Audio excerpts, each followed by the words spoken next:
Sud FM, c'est radio, et là où vous allez, Sud FM y est déjà bien. Bonjour à toutes et à tous, merci de nous recevoir chez vous. Un plaisir de vous retrouver comme tous les matins, et nous sommes le mercredi 17 mars 2021. Bonjour Adjaratou Seignon. Bonjour Maria. Et on parle de cette polémique autour du vaccin AstraZeneca. Le Sénégal qui décide de poursuivre l'utilisation du vaccin AstraZeneca. Malgré la polémique, l'Organisation mondiale de la santé ou encore le comité d'experts sénégalais n'ont pas fait de recommandations contraires, rassure le ministre de la Santé, qui rappelle que la pharmacovigilance permet un suivi rapproché. En visite hier à l'hôpital Fann, Abdoulaye Diouf Sarr a été interpellé par la famille de la personne âgée à l'hôpital après la prise de sa première dose de AstraZeneca.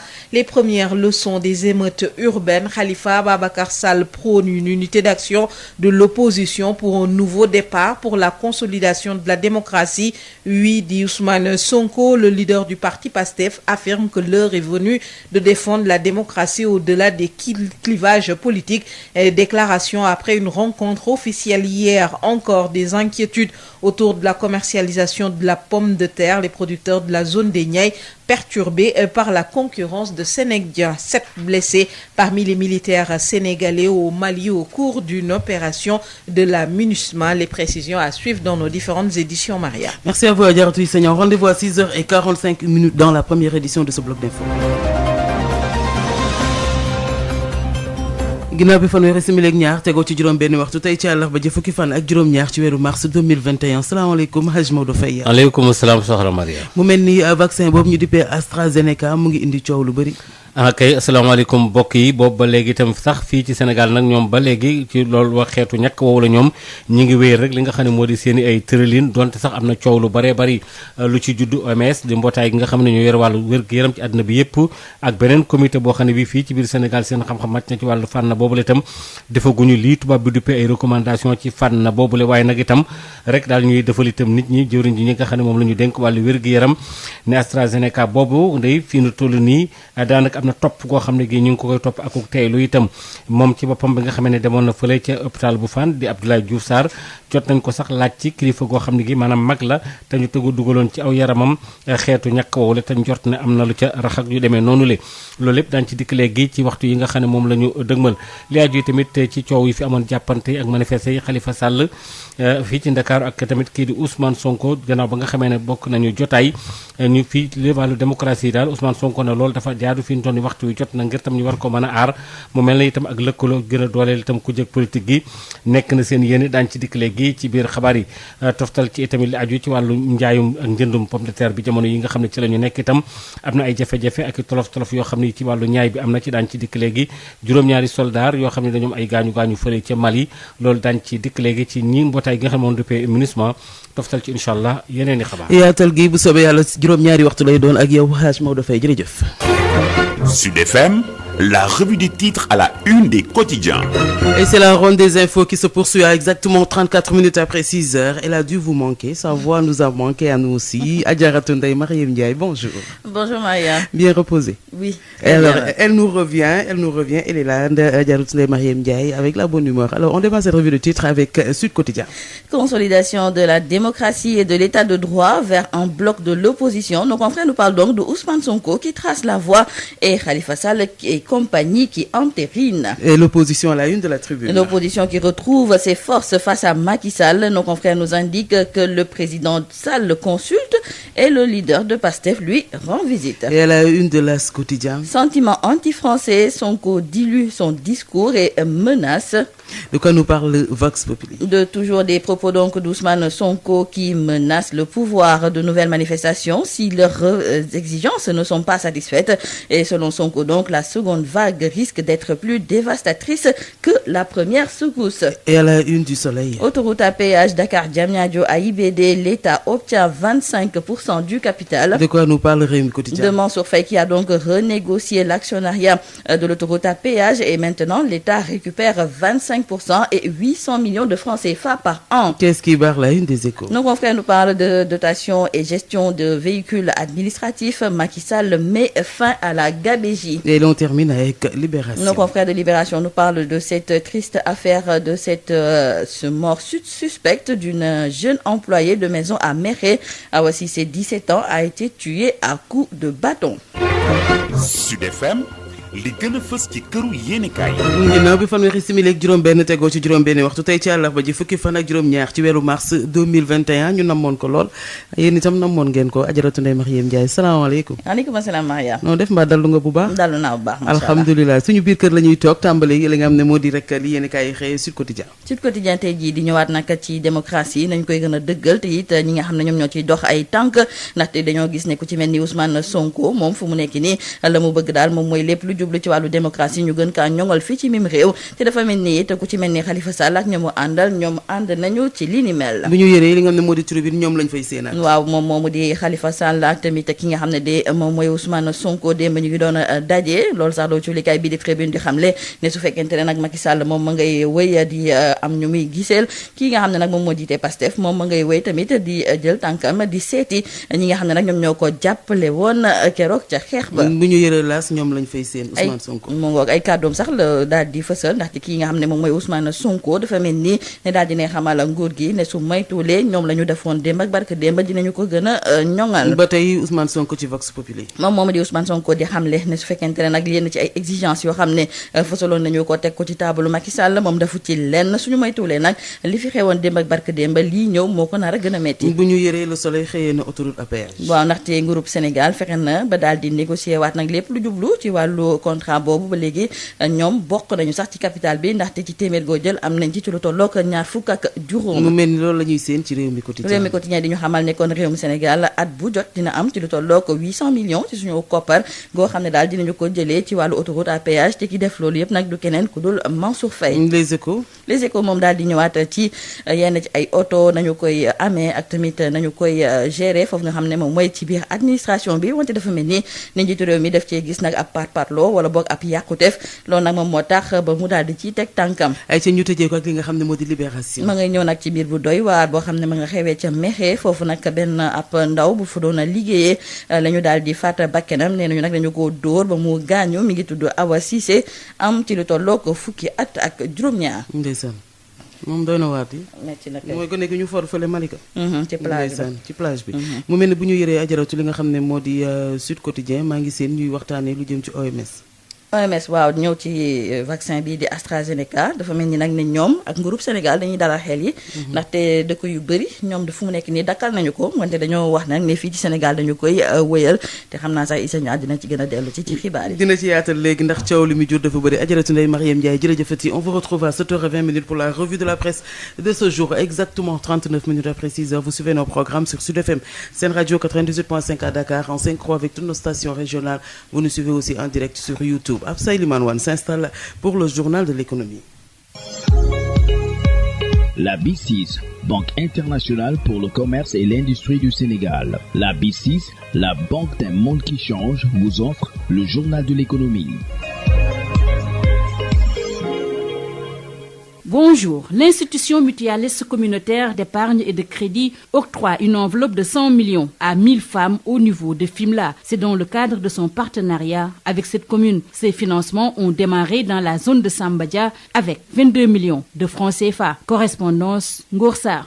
La commune de Fimela dans le département de Fatick et l'institution mutualiste communautaire d'épargne et de crédit ont matérialisé leur partenariat pour les financements des femmes dans le cadre de leur autonomisation. Ces financements ont démarré dans la zone de Sambadia où les groupements ont reçu 22 millions sur une enveloppe totale de 100 millions pour toute la commune, soit 1000 bénéficiaires.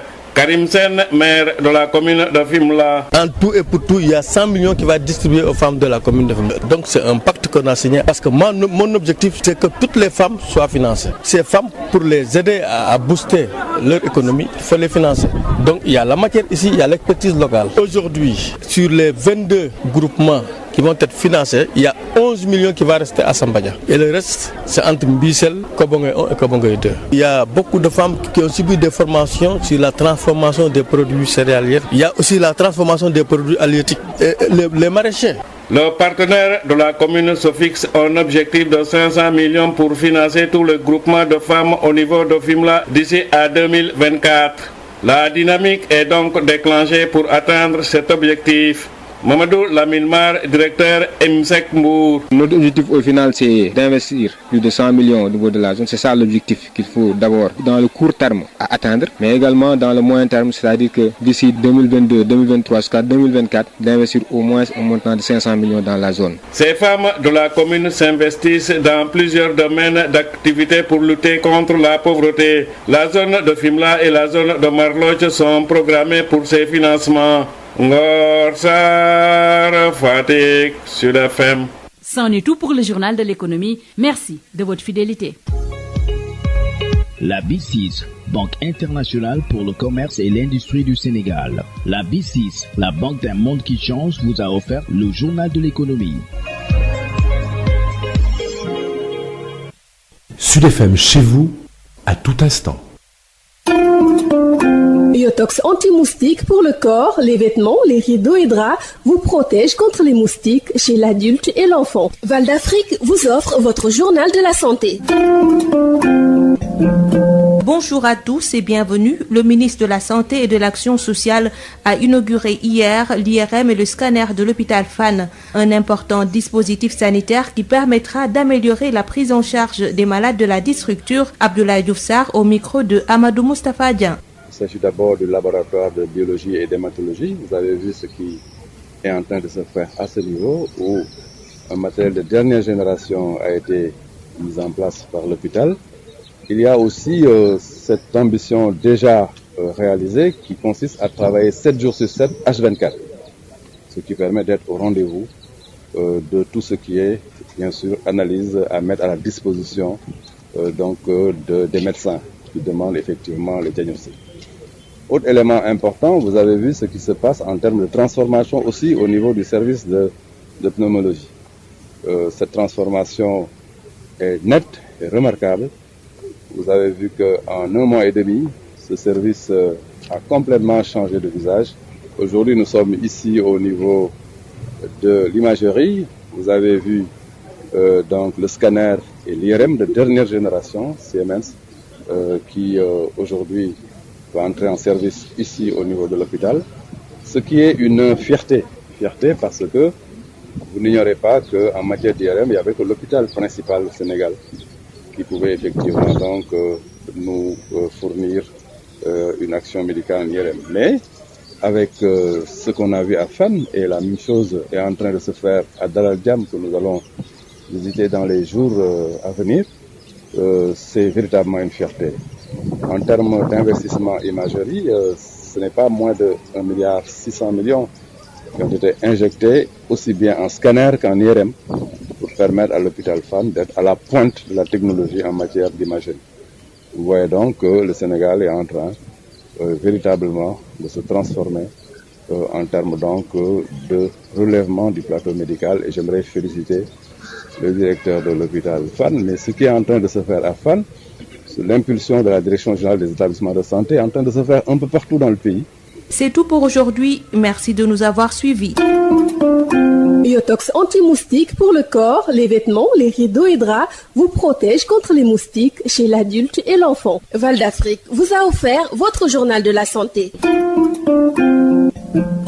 6h45, première édition de ce bloc d'information. Bonjour Adjaratou Seignon. Bonjour Maria. Édition que l'on démarre avec la polémique sur l'utilisation du vaccin AstraZeneca. Le Sénégal qui décide de poursuivre l'utilisation du vaccin AstraZeneca malgré la polémique. L'OMS, le comité d'experts sénégalais n'ont pas fait de recommandations contraires, rassure le ministre de la Santé Abdoulaye Diouf Sarr en visite à Fann, a été interpellé par la famille de la personne âgée à l'hôpital après la prise de sa première dose de AstraZeneca. Les premières leçons des émeutes urbaines, Khalifa Ababacar Sall prône une unité d'action de l'opposition pour un nouveau départ pour la consolidation de la démocratie. Oui, dit Ousmane Sonko, le leader du parti PASTEF, les Patriotes, affirme que l'heure est venue de défendre la démocratie au-delà des clivages politiques. Déclaration après une rencontre officielle hier. Encore des inquiétudes autour de la commercialisation de la pomme de terre. Les producteurs de la zone des Niayes perturbés par la concurrence de Sénégal, des producteurs qui interpellent l'État. Merci à vous Adjaratou Seignon. Et le développement de tous ces titres, c'est juste après ceci. Ce matin. Bonjour à tous. Pape Abdoulaye Dièye assure la mise en onde de cette édition. Le vaccin AstraZeneca s'invite à la visite du ministre de la Santé et de l'Action sociale à Fann. Hier, Abdoulaye Diouf Sarr, venu inaugurer des appareils IRM, un scanner, a été surpris par la réaction de la famille de Mamadou Sey, personne âgée à Yeumbeul, actuellement évacuée à l'hôpital de Fann à la suite de la prise de sa première dose du vaccin AstraZeneca. Sa famille inquiète interpelle le ministre Amadou Moustapha Dieng. Pour l'instant, le Sénégal continue effectivement sa stratégie de vaccination, son plan de mise en œuvre sur ces deux vaccins, Sinopharm et AstraZeneca.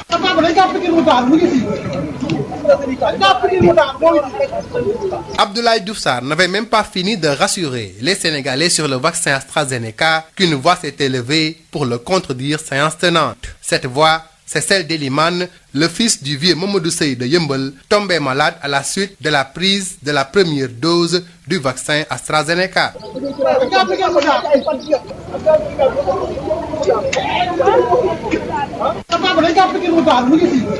Par pure coïncidence, Abdoulaye Diouf Sarr s'était retrouvé à l'hôpital Fann pour les besoins d'inauguration d'appareils d'IRM et de scanners, alors qu'en ce même moment, le septagénaire Mamadou Sey était évacué dans ce même service. Selon son fils, il souffre actuellement d'AVC et cela fait suite à la prise de la dose d'AstraZeneca. À son retour, on nous a fait comprendre que le vieux a ce qu'on appelle la maladie de l'AVC. Il ne l'avait pas avant. Il ne l'avait pas. Il n'avait pas de diabète, ni aucune sorte de maladie. À part l'ulcère, il n'y avait aucune maladie de sang. Actuellement, il est pris en charge. Mais actuellement, à part les scanners, on n'a rien payé pour l'instant. Pour l'instant, le ministre n'a rien pris en charge à part les scanners et le lit qu'on l'a mis. Un jeune homme désemparé et surtout révolté par les péripéties de cette affaire se confie la mort dans l'âme et nous raconte ses déboires. Mais à son retour du vaccin, il s'est senti un peu mal à l'aise, mais le lendemain, le vieux est tombé. Lorsqu'il est tombé, on l'a amené à l'hôpital. Une fois à l'hôpital de Yeumbeul, on nous a transféré vers Dalal Jamm, là où on a fait les scanners à 50 000. Nous montrons son père couché sur une civière, l'air très mal en point. Mamadou Sey se veut catégorique. Pour lui, il faut immédiatement arrêter le vaccin AstraZeneca avant d'autres dégâts. Nous lançons le message au ministre de la Santé d'arrêter le vaccin le plus rapidement possible. Le vaccin n'est pas du tout bon parce que nous parlons en connaissance de cause. Il s'agit de nos papas. Il y a d'autres qui en souffrent, mais ils ont peur de parler. Mais avec nous, on va parler. Nous dénonçons ce vaccin pour dire halte à ce vaccin. Nous arrêtons ce vaccin le plus rapidement possible. Nous l'annonçons au ministre de la Santé et tout autre d'arrêter le vaccin automatiquement. Pour sa part, le ministre de la Santé se veut rassurant malgré la polémique qui enfle autour du vaccin AstraZeneca. Le Sénégal dispose d'une commission de pharmacovigilance. Les services veillent sur la campagne. Abdoulaye Diouf Sarr répond à Amadou Moustapha Dieng. Nous avons été jusqu'en Chine pour acheter Sinopharm, qui nous a permis, avec des ressources endogènes, de démarrer tout de suite la vaccination. Ensuite, dans le cadre de l'initiative COVAX, le Sénégal a reçu 324 000 doses, qui nous a permis aussi d'accélérer la cadence à ce niveau-là. Je note que AstraZeneca est un vaccin qui est homologué par l'OMS. Mais je note aussi que dans le cadre de notre comité national de vaccination, toutes les recommandations favorables à l'introduction d'AstraZeneca nous ont été données. C'est pourquoi le Sénégal, de la manière la plus pertinente, est en train de dérouler sa stratégie de vaccination sur Sinopharm et sur AstraZeneca.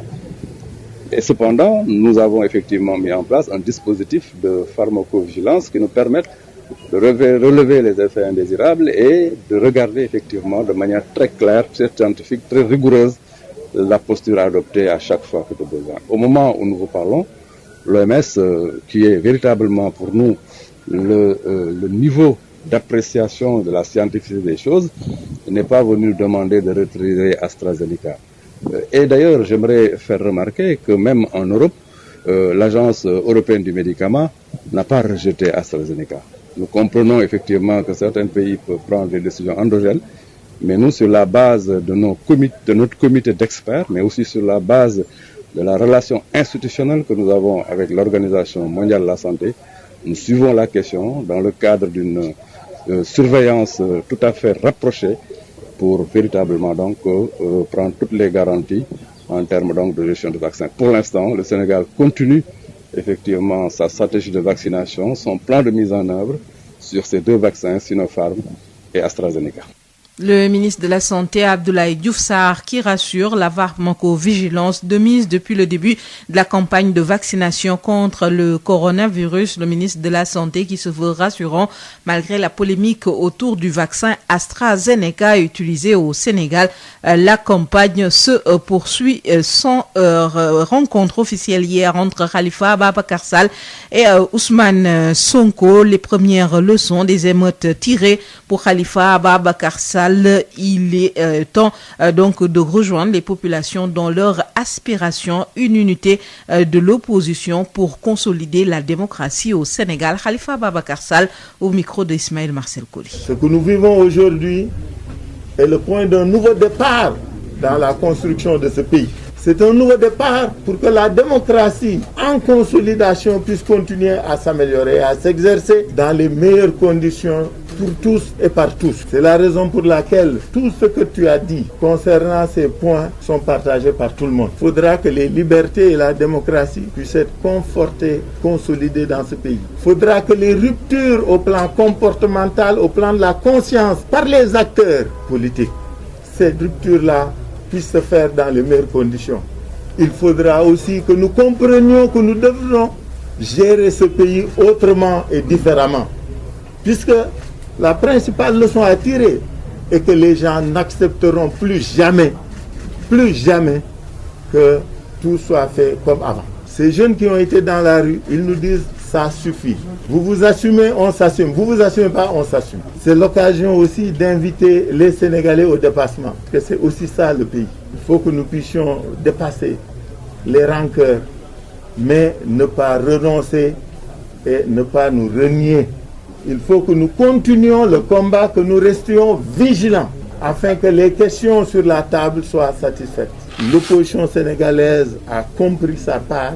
Elle est en train de construire son unité d'action. Ça a pris du temps, mais c'était nécessaire. Elle y parviendra puisqu'elle a conscience de sa responsabilité dans la construction de la démocratie. Quand une majorité se conforte et se consolide, l'opposition doit s'organiser, se renforcer et être aussi forte.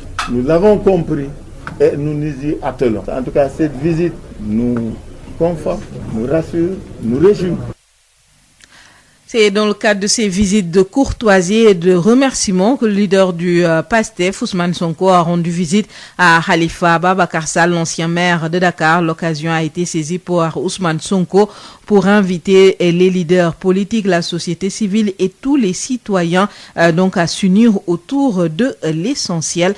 Le leader du parti PASTEF, Ousmane Sonko, avec Ismaël Marcel Colli. Mais nous devons en tirer des enseignements, nous, en tant qu'acteurs politiques. Parce que tous ceux qui sont mobilisés, se sont mobilisés dans un cadre et dans un élan citoyen. Mais parmi tout cela, c'est nous, acteurs politiques, qui avons assumé la responsabilité, l'intention d'aller un peu plus loin, c'est-à-dire de briguer un suffrage et de demander au Sénégal de nous faire confiance pour transformer ce pays, qualitativement et quantitativement.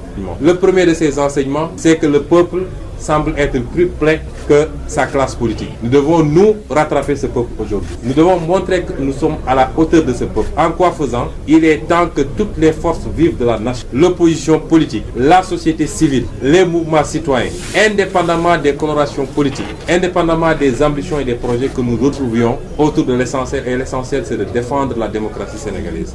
L'essentiel, c'est de défendre nos acquis. Mais l'essentiel, c'est d'être du côté du peuple qui souffre. La deuxième chose, c'est que le message est plus profond. Le peuple nous dit qu'il ne veut plus de certaines pratiques politiques. Le peuple nous dit qu'il élit des gens et leur confère des moyens d'État pour qu'ils transforment son sort, pour qu'ils les aident à trouver du travail, mais pas pour qu'ils utilisent ces moyens d'État dans des complots politiques quotidiens. Le peuple veut rendre à la politique ses lettres de noblesse. Je crois que nous n'avons plus le choix.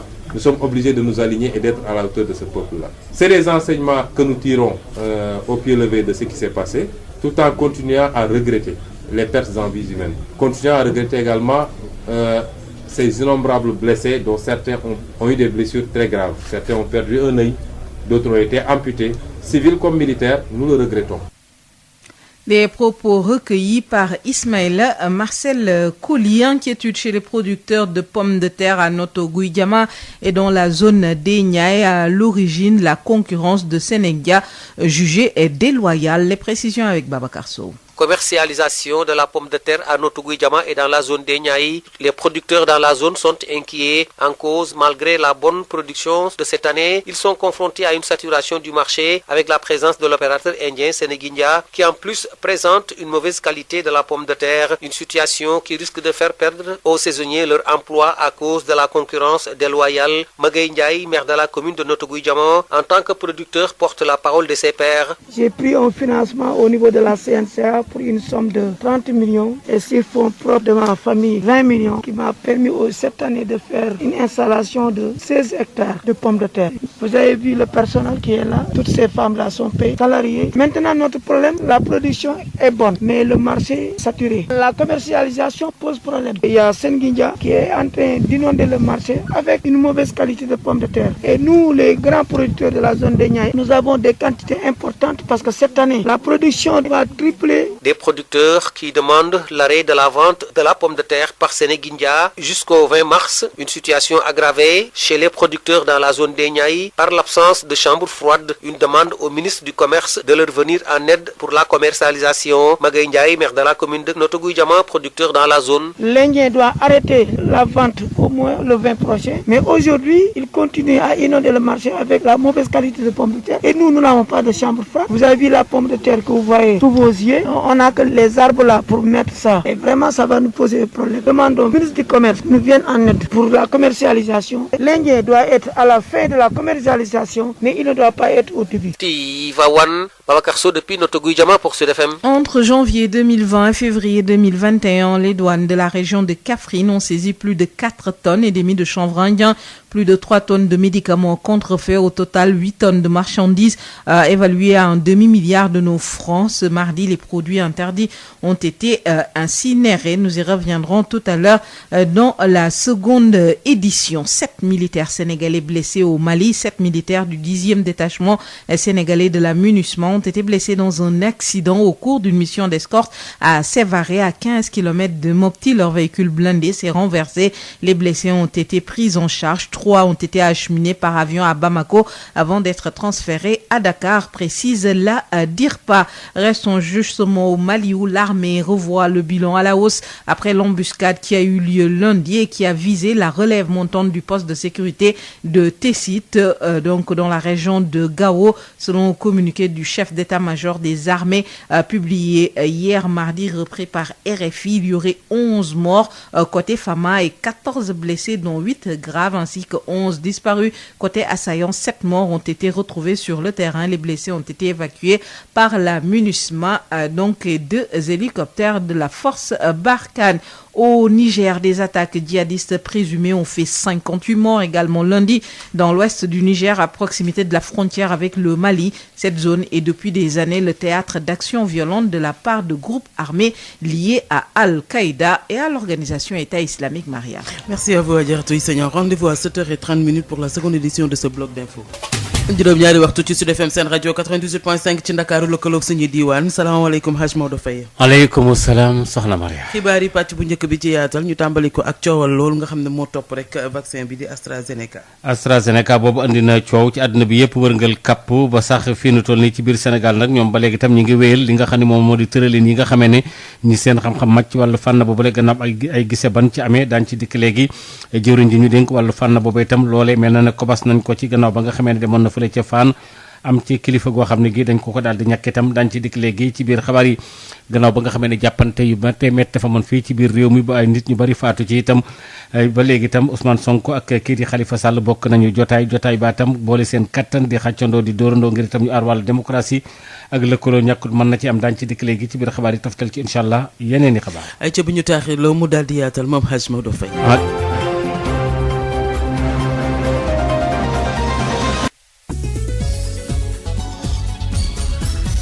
kon mbokk yi am ngeen jaajëf ci ànd ngeen ànd ak noonu lii ñu duppee AstraZeneca bi nga xam ne tam moo di xeetu ñàkk woo xam ne wi dafa mel ne andi na coow lu bare bari ni ñu ko waxee léegi jëwriñ ji ñu dénk wàllu wér gi yaram ba nga xamee ne demoon na fële tamit ca Fann moom itam am nag ay jumtukaay yoo xam ne IRM boo xam ne bi doon na ko jëmmal foofee kaddu yooyu sax jot na fa jóge itam mu nekkit mbir moo xam ne mi ba léegi itam Sénégal am na nuñ ci tëralin am nañ kilifa goo xam ne gi nag moom mel na ne ba mu nekkee fee ci hôpitalu Fann tañ def jox ko mbir yooyu la andu na ay coow Amadou Moustapha Dieng. si kaw ñaari vaccin yooyu muy Sinopharm ak AstraZeneca mais si surveillance boo xamante surveillance bu wër la boo xamante ne lépp lu si am rek danañ ko xam.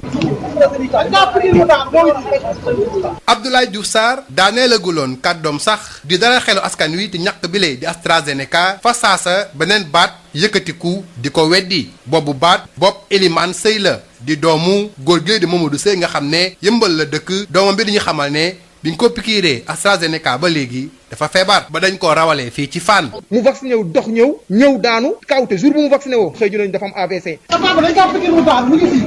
mu mel ni mbir yi dafa yemoo ndax Abdoulaye Diouf Sarr moomule dafa ñëwoon ci hôpital Fann ngir inauguré fii ay appareil IRM ak scanner ci boobu la jamono lañ fa rawalee góor gi di Mamadou Sey doomam mi ngi ñuy xamal ne fu mu nekk nii dafa amee AVC te ci ay kàddoom bu mu pikiroo la ko lii dal. actuellement AVC la am benn partie bi moo fonctionné ba mu pikiroo directement la am AVC musul am dara dalu ko moo doxal boppam di dem. waajilee mel ni ko am njàqare ak tiis loolu di nettali yéeg wàcc nga xam ne jot na ko def ba yegg si fii ci hôpital Fann. ba mu ko vacciné woo ñëw si kër gi mi ngi jàmbat ne yaram bi dafa diis xëy tëdd si kër néeg bi génn yeewu dugg ci douche bi duggaat ci néeg bi nekk daanu na ci néeg bi ba bopp bi toj kenn gisu ko deret gi di coagulé wu foofu noonu parce que deret bu mu doon génnee sax dafa way ñu yóbbu paa bi di mel ni kuy dem ñu jël ko yóbbu ko hôpital Dabakh Malick bi nga xamante ni moo nekk Parcelles di ci fere suñu xaalis ba benn heure ñu alerté leen demaat ba ci docteur bi ne ko fii ngeen vacciné paa bi ba ngeen ko vacciné la commencé affaire daanu ñu bind benn rapport ne nañ envoyé nañ ko ministre de la santé bind benn rapport ne envoyé nañ ko docteur yëpp ñu jëlee ko Dabakh Malick ñu jékki-jékki ñu ne ñu ministre de la santé jël na ko en charge ñu indi ko ci hôpital Fann boobu ba léegi kenn laalu ko woon sànq laa soog a hurle yuuxu ci kaw si lañ soog a commencé ne yenn prise en charge yi scanner bi dañ koy commencé jël en charge. ci noonu mu ñuy wan baayam bi nga xam ne jamono jile ñu ngi ko tëral ci benn lalu hôpital mu mel ni ku sonn loolu Elimane Sey di xamle ne. actuellement li ñuy wax ministre mooy mu arrêté vaccin bi ba ñu gis li nga xamante ni moom muy lu logique. pourtant moom léegi laaj nekk ci vaccin bi nee na ñoom seen xëy ñu ngi xool ñu ngi saytu. amatul saytu loo xamante ni tubaab yi nee na ñeen ko arrêté ñëpp ñu ngi koy arrêté gis nañ ko laa la wax ne ni ki mu dal am ñoo xam ne ñu ngi naan ma seen yaram dafa diis ak yeneen cas yoo xam ne am nañ si ñun suñu papa nag en connaissance de cause la nga xam ne dañ cee teg bët nii ministre duñ koy wax actuellement ñu arrêté vaccin bi arrêté vaccin yi pour ñeneen ñu sauvé wu.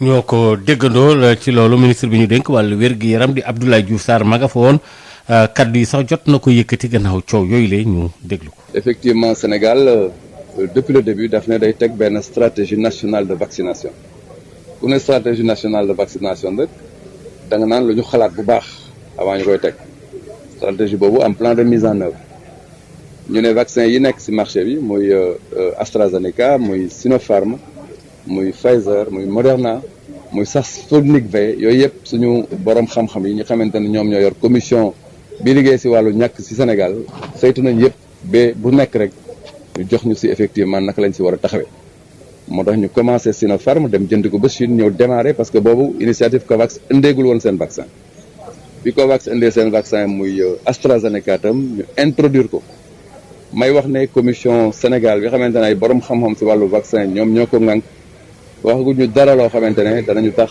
ñu génn ci AstraZeneca mais organisation mondiale de la santé yoo xamante ne ñoom ñoo yore lépp lu jëm ci mbiru santé ci àdduna am commission buy surveiller li yëpp ñoom tam ba fi ñuy wax ak yéen amul dara lu ñu ci wax même Europe ba ñu koy génne ci yenn dëkk yi agence européenne du médicament amul donc lan lu ñu ci wax lu ñuy mën a tax ñu dellu gannaaw kon nag ñun am nañu benn dispositif de pharmacovigilance boo xamante ne day surveiller bés bu jot lépp lu ñuy wax effet yi xamante ne donc day am après vaccin loolu ñu ngi koy surveiller ci anam yu mucc ayib may rassurer sénégalais ak sénégalais yi di leen wax ne Sénégal dëkk bu mag la ci wàllu donc médecine dëkk bu mag la ci wàllu vaccination parce que ça fait 40 ans ñuy vacciner donc lépp loo xamante ne war na ci pour que ñu encadrer dispositif dans la sécurité ñu ngi ci maa ngi dalal xelu ñëpp ñu ngi continuer suñu stratégie de vaccination ci kaw ñaari vaccin yooyu muy Sinopharm ak AstraZeneca mais ci surveillance boo xamante surveillance bu wër la boo xamante ne lépp lu ci am rek danañ ko xam. Ousmane Sonko bokk na jotaay ak kii di Khalifa Ababacar Sall ñu doon waxtaanee lépp loo xam ne aju na ci wàllu li fi xewoon ak jàppante yi fi xewoon ak wàllu démocratie nu ñuy def itam ba aar ko fii ci biir Sénégal.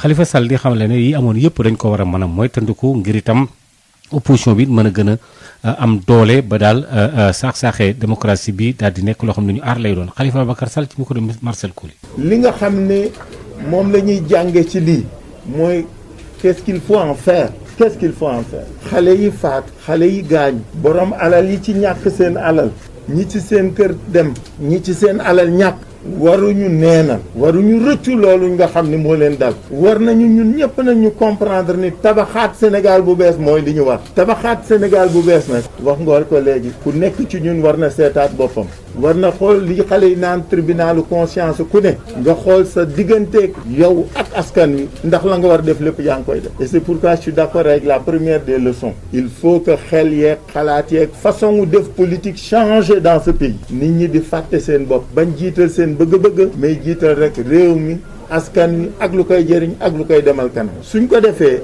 lu bari danay tax ñu dem avancer li ñu gis mooy quand il y a une majorité qui se conforte qui se consolide et qui s'élargit il faut une opposition qui s'unit qui se renforce et qui est puissante et forte mais li am solo mooy loolu ñuy dox mooy li war il faut que l'opposition soit unie mais pas l'opposition politique c'est tous ceux qui sont dans la vie publique les partis politiques la société civile les activistes les éléments les acteurs du développement ñun ñëpp ñoo war tëkkaloo pour liggéey nag ngir réew mi loolu moo doon solowu plateforme d'action bi nga xam ni moom lañ doon dox situation bii ñu dund dana tax nag su doon dawee 10 mu dem nag 1000 pour sotti parce que su sottiwul nag on sera largué parce que nag foofu laa d'accord ak yow aussi le peuple n'attendra pas.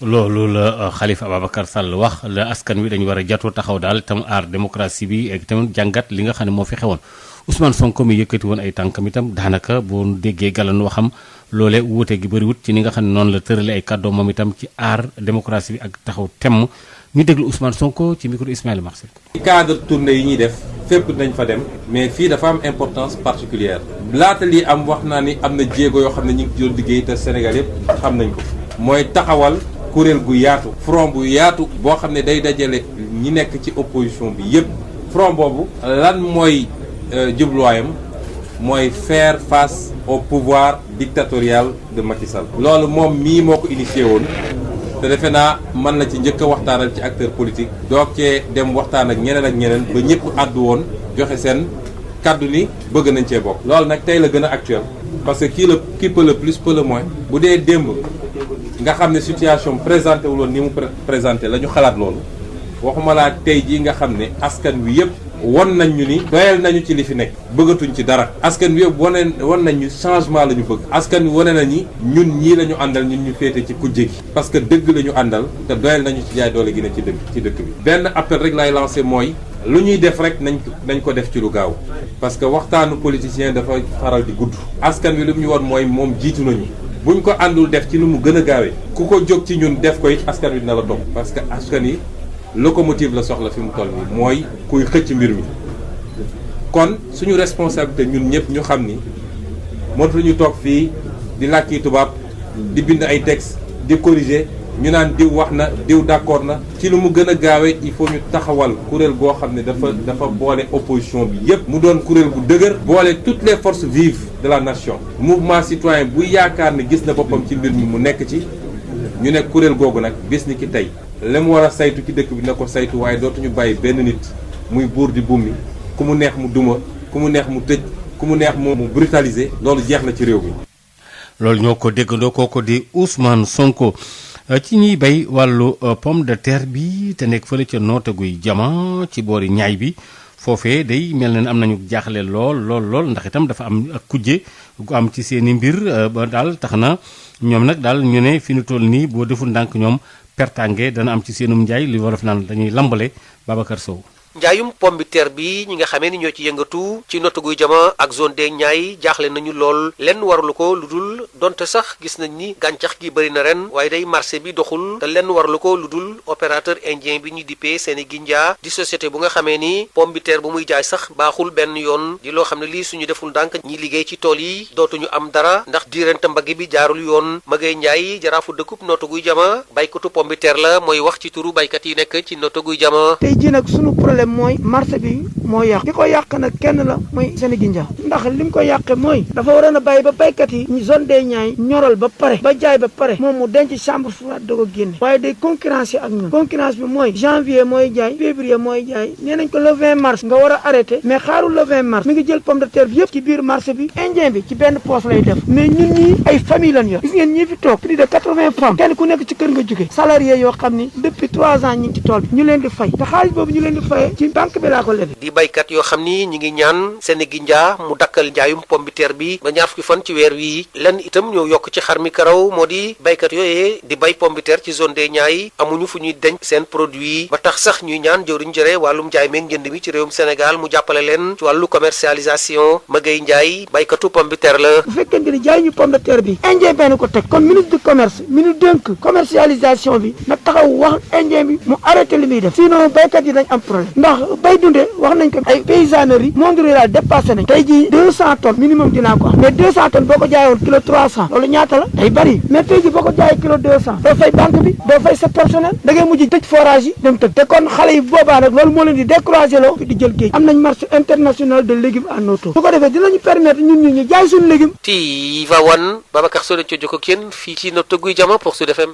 Babacar ñu ngi lay jaajëfal bu baax a baax boo diggante janvier 2020 ba février 2021 douane bi nekk ci diwaanu Kaffrine ak li ko wër ñeenti tonnes ci xeetu yamba ak genn wàllu jàpp nañ ko ñetti tonnes ci xeet ay doomu garab yu ñuy fajoo te daanaka benn baaxu ci am na ci loolu nag ay sébbu lañ ko def daal di koy taal Mamadou Camara. yamba ak tamit lu ëpp ñetti tonnes garab yoo xam ne yi dañ koy tere la ñu lakk ci région bu Kaffrine Samba Sey di président tribunal première instance bu Kaffrine nee na région Kaffrine drogue bi lim fii jàll bari na lool waaye nag dinañ ko gën a xeex Samba Sey. ñu région bi muy Kaffrine plaque tournante la ci côté boobu médicament contrefait ak Sinébar te loolu ñun ñëpp ñoo ci war a taxaw aussi bien les populations que les forces de défense et de sécurité forces de défense et de sécurité yi mënuñu liggéey bu mucc ayib tant que amuñu collaboration population ñu leen di wax ñuy def ñaawteef yi fan lañ nekk parce que xam nañ te nous sommes frontaliers à la Gambie te le trafic marien passe impérativement par Kaffrine moo tax suñu région bi vraiment ñu war a gën a góorgóorlu sensibilisation côté Sinébar bi ni muy yàqee dëkk bi ak ndaw ñi ak économie bi fu ñu gis malfaiteur bu mel noonu ñu dana sox yaakaar bu baax ci askan bi pour ñu dimbali ñu ci fléau parce que suñu doom yi ñoo ci loru en fait. Tigida Wage di adjointe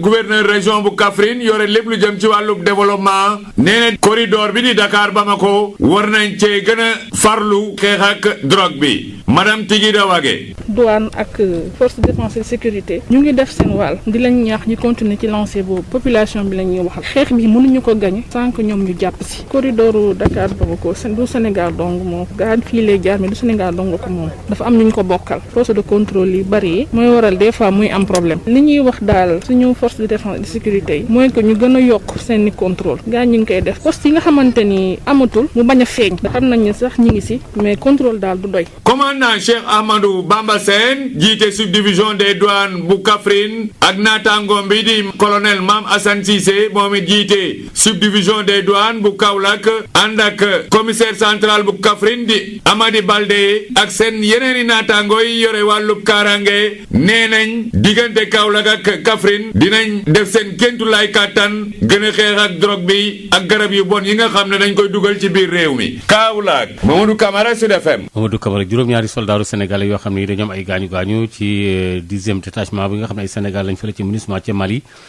fa accident bi amee nag seen benn oto blindé moo daal di rek wëlbatiku fukki kilomètre ak juróom diggante ak Mopti waaye nag am na ci daal ñett ñoo xam ne seen i gaañu metti na ba ñu yóbbu leen ci roppalaan yóbbu leen Bamako lu jiitu ñu leen di indi fii ci biir Ndakaaru waa DIRPA ñoo joxe xabaar boobu daan ci dikkaat ci yeneen i jamono soxna Maria. incha allah juróom-ñetti waxtu lay doonaat kooku nga xam ne moo di Hadj Maodo Faye teewaat ngir yeneen ci xibaar jaajëfal leen yéen ñi saxoo di ba ko Sud FM seen rajo 98.5 à Dakar et en synchro avec toutes nos stations régionales. Je rappelle que vous nous suivez aussi en direct sur YouTube 16 minutes après 7 heures tout de suite.